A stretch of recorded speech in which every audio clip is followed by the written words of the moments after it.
Ukraine Russia युद्धामुळे भारतावर काय परिणाम होणार? सर्वसामान्यांच्या खिशाला झळ बसणार का? अशा सर्व प्रश्नांची उत्तरं आज आपण लेट्सअप विषय सोपाच्या माध्यमातून जाणून घेणार आहोत.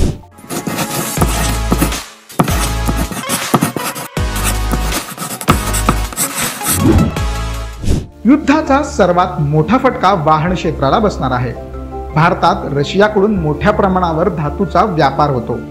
याचा मोठा फायदा वाहन क्षेत्राला होतो. युद्धामुळे धातूच्या आयातीवर निर्बंध लागू झाल्यास वाहन क्षेत्राला याचा मोठा फटका बसण्याची भीती आहे. दुसरी महत्त्वाची गोष्ट म्हणजे गॅसचे दर भडकतील. रशियाकडून 0.20% गॅस आयात केला जातो.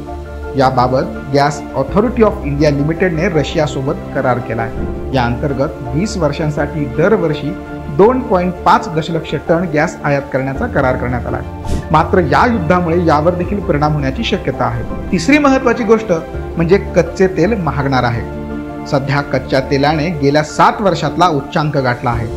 यामुळे पेट्रोल डिझेल दरवाढीवर याचा परिणाम होणार आहे. इतर गोष्टी पाहिल्या तर चलन विनिमय दर, सोने, ॲल्युमिनियम, रबर, प्लॅटिनम, सोयाबीन, गहू देखील उच्चांकी स्तरावर आहेत. यामुळे अजून महागाईत भर पडली तर त्यात नवल नाही.